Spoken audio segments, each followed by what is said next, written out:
읽으실 하나님의 말씀은 고린도전서 16장 13절에서 24절까지 말씀입니다. 고린도전서 16장 13절에서 24절까지 말씀은 신약성경 285쪽에 있습니다. 저희 이 말씀 한 절씩 돌아가면서 읽고 마지막 절 함께 읽도록 하겠습니다. 깨어 믿음에 굳게 서서 남자답게 강건하라. 형제들아, 스데바나의 집은 곧 아가의 첫 열매요 또 성도 섬기기로 작정한 줄을 너희가 아는지라. 내가 너희를 권하노니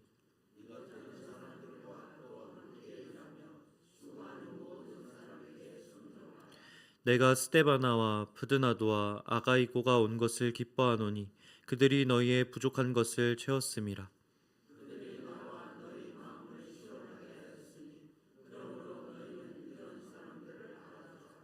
아시아의 교회들이 너희에게 문안하고 아굴라와 브리스가와 그 집에 있는 교회가 주 안에서 너희에게 간절히 문안하고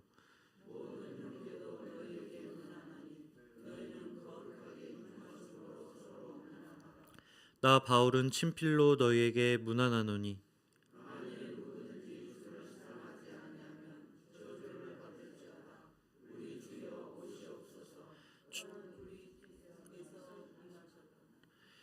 주 예수 그리스도의 은혜가 너희와 함께하고 나의 사랑이 그리스도 예수 안에서 너희 무리와 함께할지어다. 아멘. 저희가 이제 고린도전서를 마치게 되었는데 저희가 오늘 함께 읽은 고린도전서 16장 13절에서 24절까지의 말씀은 바울이 고린도 교회에 보낸 긴 편지의 마지막 부분입니다. 편지의 마지막이긴 하지만 굉장히 중요한 내용들을 담고 있습니다. 왜냐하면 바울은 지금까지 우리가 함께 살펴본 그 고린도 교회의 문제를 해결할 수 있는 그 모든 정리를 이 안에 담고 있기 때문에 그렇습니다. 저희가 살펴보았듯 고린도 교회는 정말 문제가 많은 공동체였습니다. 1장부터 15장까지 바울이 다룬 문제를 보면 정말 많은 문제가 있었던 것을 보게 됩니다. 분파가 나뉘어져 있었고 성적 타락이 있었습니다. 음식 문제로 다투었고 예배에서 방언을 놓고 서로 경쟁하였던 모습도 있었습니다. 심지어 부활을 부인하는 자들도 있었다라고 하는 것이죠. 이렇게 문제가 가득한 공동체를 향해 바울은 마지막 권면을 사랑을 담아 전달하고 있습니다. 바울은 먼저 이렇게 이야기합니다. 13절 첫 번째 명령입니다. 바로 깨어 있으라라고 하는 권고입니다.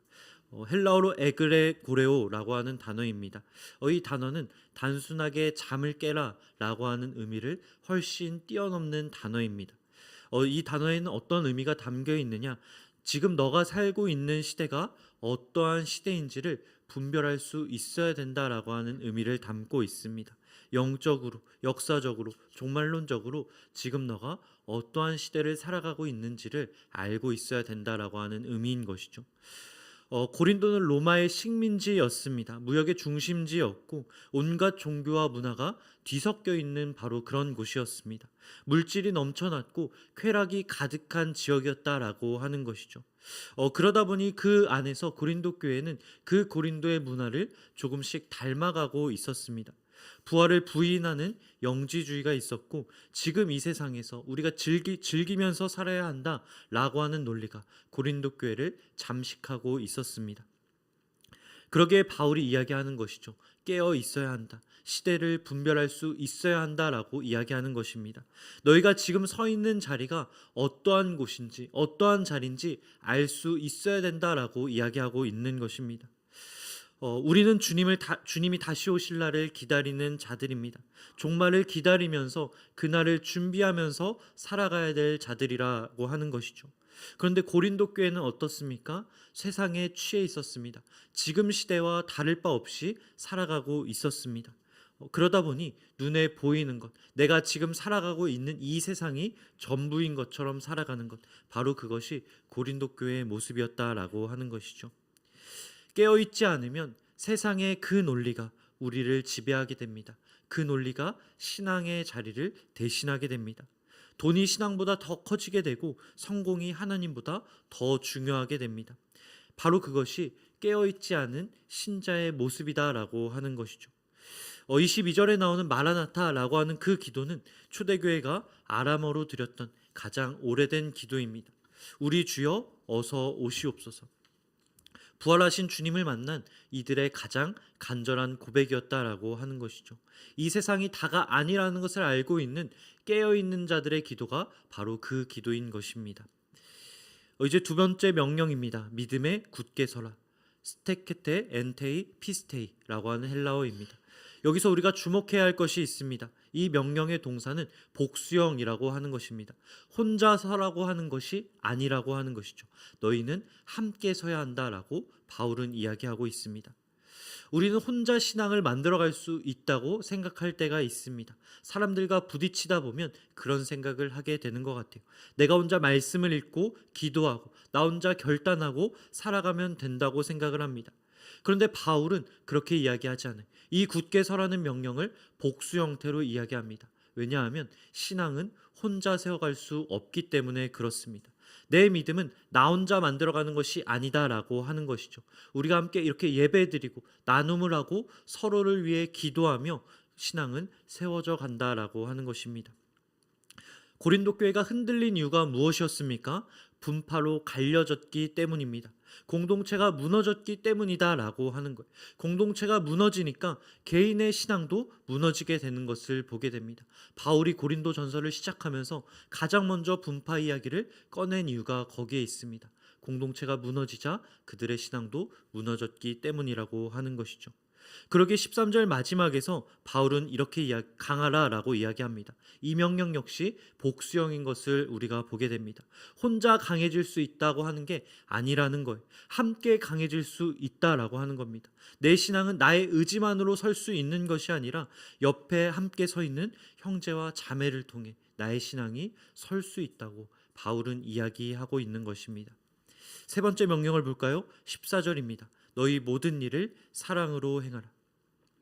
이 구절은 저희가 함께 살펴본 13장 말씀과 연결되어 있는 것을 보게 됩니다. 13장에서 바울은 사랑에 대해서 이야기하였습니다. 사랑은 오래 참고 온유하며 시기하지 않는다.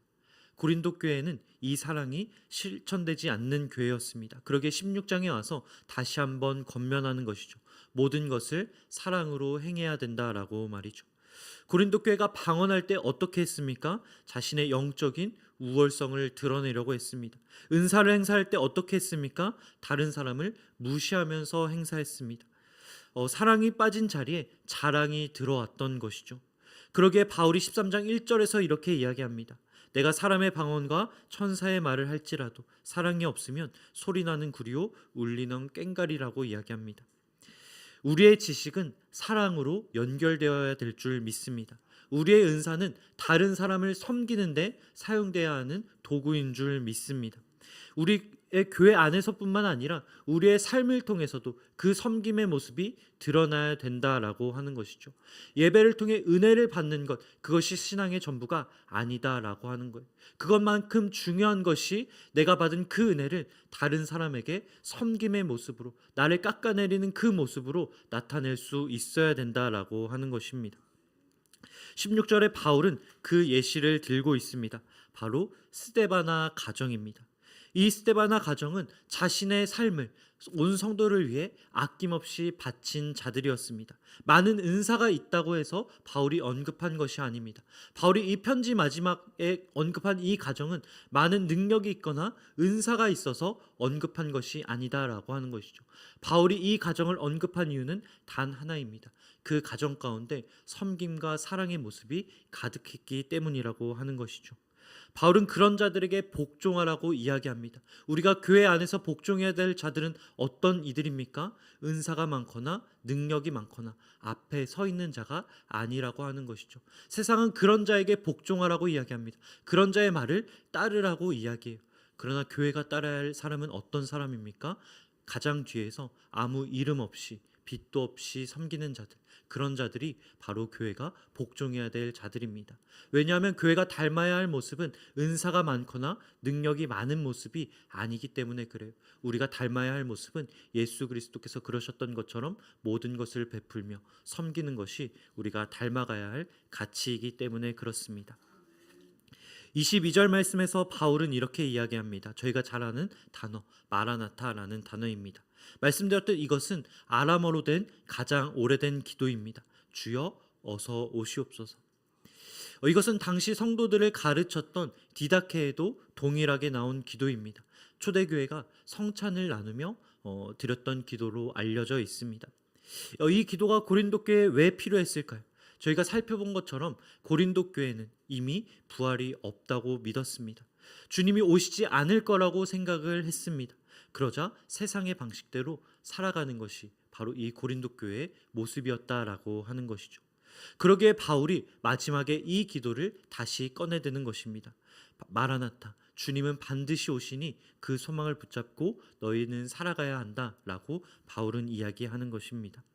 여러분, 그런데 이 마라나타, 주님이 다시 오실 것을 기다린다라고 하는 것은 오늘 우리가 살아갈 현실을 외면하고 하늘만 바라보면서 살아가는 것을 가리키지 않습니다.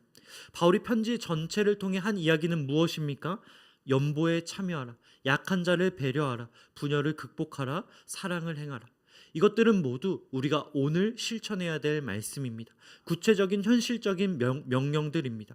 종말을 기다리면서 우리가 해야 할 것은 아무것도 하지 않고 기다리는 것이 아니라 주변에 도와야 할 자들을 돌아보고 약한 자를 배려하고 우리 눈앞에 닥친 문제들을 외면하는 것이 아니라 해결하기 위해 애를 쓰는 것, 바로 그것이 주님을 기다리는 자들이 해야 할 행동이라고 바울은 이야기하고 있습니다.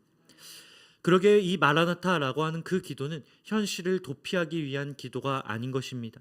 주님이 다시 오실 그날을 기다리면서 내가 할 수 있는 최선의 것들을 하는 것, 바로 그것이 이 기도를 드리는 자들의 올바른 태도인 것입니다. 불의를 보고 분노하고 또한 사랑을 실천하고 하나님께서 내리신 그 명령을 최선을 다해 실천하는 것, 바로 그것이 주님을 기다리는 자들의 마땅한 모습이라고 하는 것이죠. 마지막 23절과 24절 말씀을 통해 바울은 이렇게 이야기합니다.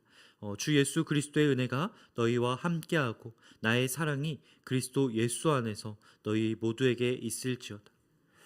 바울이 마지막으로 이 고린도 교회를 축복하면서 사용하는 단어입니다. 바로 모두에게라고 하는 단어입니다. 바울은 이 분열된 고린도 교회를 축복하면서 그 교회 전체 가운데 모든 성도들 가운데 은혜와 축복이 있기를 기도합니다. 아볼로파도 바울파도 부자와 빈자도 가리지 않고 그들 모두에게 은혜가 있기를 기원하고 있는 것이죠. 바로 이것이 하나님의 사랑인 것입니다. 완벽하지 않은 그 고린도 교회를 주님의 은혜와 사랑으로 여전히 축복하고 사랑하는 것, 실수 많은 그 고린도 교회 성도들을 여전히 품으며 나아가는 것, 그 사랑 가운데 변화를 기대하는 것. 바울은 모두에게 축복이 있기를 바란다고 기도합니다. 그것은 바울에게 있어서 쉬운 일이 아니었을 거예요. 왜냐하면 그 교회 가운데는 바울을 지지하지 않는 자들도 있었기 때문에 그렇습니다. 바울은 자기를 비판하고 또 반대했던 이들에게도 사랑한다고 이야기하는 것을 보게 됩니다. 오늘 말씀은 우리에게 이렇게 질문하고 있습니다. 우리가 깨어 있는가? 이 세상이 다가 아니라는 것을 믿으면서 살아가는가? 믿음 위에 함께 굳게 서 있는가? 분열이 아니라 하나됨을 이루고 있는가? 우리의 모든 일을 사랑으로 행하고 있는가? 고린도 교회처럼 우리도 여전히 부족한 모습을 가지고 살아갑니다. 우리 개개인도 그렇고 우리 공동체도 그렇고 우리는 살아가면서 우리의 부족함을 마주하면서 살아갑니다. 분열이 있을 때도 있고 갈등이 있을 때도 있습니다. 그러나 그럼에도 불구하고 주님의 은혜와 사랑은 우리 모두에게 언제나 있는 줄 믿습니다. 그 은혜를 붙잡고 또 서로를 사랑하고 축복하며 함께 굳건하게 일어나는 저와 여러분 되시길 주님의 이름으로 간절히 축복합니다. 기도하겠습니다. 사랑해 주님 감사합니다. 고린도 교회를 향한 이 바울의 편지를 통해 깨어 있으라, 굳게 서라, 사랑으로 행하라, 주님의 오심을 기다리라. 이 말씀들이 다시 한번 우리 마음 가운데 새겨지게 하여 주심을 감사드립니다. 주님, 우리가 주님의 오심을 입술로만 고백하지 않게 하여 주옵소서. 주님이 오실 그날을 기다리며 오늘 내 앞에 있는 한 사람을 사랑할 수 있게 하여 주옵시고 세상의 가치관이 신앙의 자리를 대신하지 못하게 하여 주옵소서. 우리가 혼자 나의 신앙을 세워가는 것이 아니라 함께 세워갈 수 있게 하여 주옵시고 때로는 서로의 모습 가운데 부족함이 보인다 할지라도 함께 세워가라, 굳세게 세워가라고 하신 그 주님의 말씀을 기억하며 서로를 세워갈 수 있는 공동체 되게 하여 주옵소서. 부족한 우리를 여전히 사랑하여 주시는 주님, 이 자리에 있는 우리 모두에게 주님의 은혜가 더해지길 소망합니다. 우리가 각자의 삶의 자리로 돌아갈 때 주님의 은혜가 있게 하여 주옵시고 주님 안에서 함께 세워지며 승리할 수 있게 하여 주옵소서. 감사드리며 예수님의 이름으로 기도드립니다. 아멘. 하늘에 계신 우리 아버지, 아버지의 이름을 거룩하게 하시며 아버지의 나라가 오게 하시며 아버지의 뜻이 하늘에서와 같이 땅에서도 이루어지게 하소서. 오늘 우리에게 일용할 양식을 주시고 우리가 우리에게 잘못한 사람을 용서하여 준 것 같이 우리 죄를 용서하여 주시고 우리를 시험에 빠지지 않게 하시고 악에서 구하소서. 나라와 권능과 영광이 영원히 아버지의 것입니다. 아멘. 이 시간 함께 기도하실 때 바울이 마지막으로 남긴 그 당부를 함께 기억하며 나아가길 소망합니다. 바울이 편지를 통해 이야기했던 것처럼 주님, 우리가 깨어있게 하여 주옵소서, 굳게 서게 하여 주옵소서, 사랑으로 행하며 주님이 다시 오실 것을 기억하며 살아가게 하여 주옵소서. 시간 함께 우리 주의 이름 부르며 기도의 자리로 나아가도록 하겠습니다. 함께 기도하겠습니다. 주여